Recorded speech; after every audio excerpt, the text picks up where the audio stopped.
બ્રહ્માજી છે ને, બ્રહ્માજી એને 5 માથા હતા. હવે સૃષ્ટિનું સર્જન કરવા બ્રહ્માજીને બેહાડ્યા ત્યારે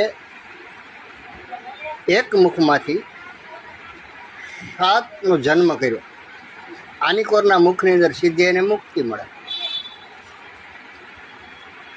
અને એ જે પહેલા વહેલા જન્મ થયા બ્રહ્માજીના મુખમાંથી એ સપ્તઋષિ, અમર અજર. તે સમયે બ્રહ્માજીનું એ જે મુક્તિ આપતું હતું, અજર અમર કરતું હતું, એ માથું કાપી નાખ્યું.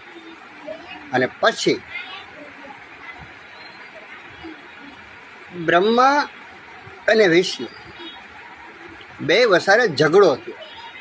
બ્રહ્મા કહે હું મોટો અને વિષ્ણુ કહે હું મોટો.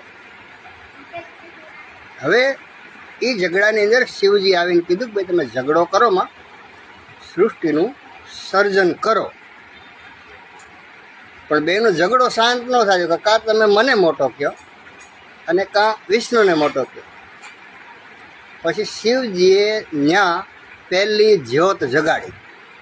અત્યારે આપણે બધા દીવા કરીએ છીએ, જે કાંઈ જ્યોતો કરીએ છીએ, પણ પહેલાં વહેલી જ્યોત કોઈ જગાડી હોય તો શિવે પહેલી જ જ્યોત ત્યાં પ્રગટ કરી અને કીધું આમાં જે કોઈ તળ તપાસી આવે એ મોટો. હવે બન્યું એવું, વિષ્ણુ ભગવાન એ જ્યોતની અંદર ગયા અને નીચે તરફ ગયા. એટલે વિષ્ણુ ભગવાને 7 પાતાળ જોયા અને પછી એને એમ થયું કે આ તો આવીને આવી રચના છે. એક પાતાળ જોયું, બીજું જોયું, ત્રીજું જોયું, એમાં 7 સુધી ગયા. ત્યાંથી પાછા વળી ગયા અને જ્યોતની બહાર આવતા ગયા. કીધું ભાઈ ત્યાં તો 7 પાતાળ છે, મેં જોયા, આવી જ રચના છે બધી. પછી હું તો આવતો ગયો. હવે બ્રહ્મા છે એ જ્યોતમાં ઉપર ગયા. બ્રહ્માને તો નક્કી હતું મારે જ મોટું થવું, પાછું વળવું જ નથી. એટલા માટે બ્રહ્માને પાછા બોલાવવા માટે ગાયત્રી માને મોકલા અને બ્રહ્મા અહીંયાથી કેદકીની સાક્ષીને લાવ્યા અને બહાર આવ્યા. એટલે કીધું કે ભાઈ આ કેદકી મારી સાક્ષી છે, હું ઉપર સુધી જઈ આવ્યો છું. આ વાત થઈ અને વિષ્ણુ કે ભાઈ મેં તો 7 પાતાળ જ જોયા. તો બ્રહ્માને કહે મેં જોયું શું હોય? તો કે મેં 3 આકાશ જોયા. આગળ તો કે કેદકીને પૂછો, ઉપર સુધી જઈ આવ્યો.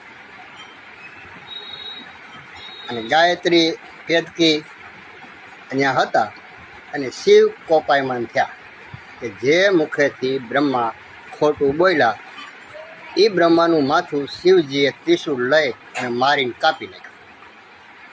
આ સમયે છેલ્લે ઉપરથી એક કેવડો પડ્યો. એનો અર્થ એવો થાય કે વડો, વડો એટલે મોટો. લે હવે કે મોટો કહેવા ગયો એમાં માથું ગયું ને એમ. તે સમયે એ કેવડાનું ફૂલ પીળું હતું. એટલે જે પીળો જે રંગ છે એને પ્રેમનું પ્રતીક માનવામાં આવે છે. ત્યારથી ઋષિમુનિઓ, સંતો બધા એમ કહે છે કે પોથા પઢ જગમવા, પંડિત ભયાન કોઈ, 2.5 અક્ષર પ્યાર કા, પઢે સો પંડિતો. 2.5 અક્ષર પ્રેમના જે સમજી જાય એ બધા પંડિત. એટલે આ કેવડો છે એ પીળા કલરનું ફૂલ હોય એનું, અને છેલ્લે કેવડો પીળો એ જ્યોતમાંથી છેલ્લે. અને કેવડાનું ત્યાંથી પ્રાગટ્ય થયું.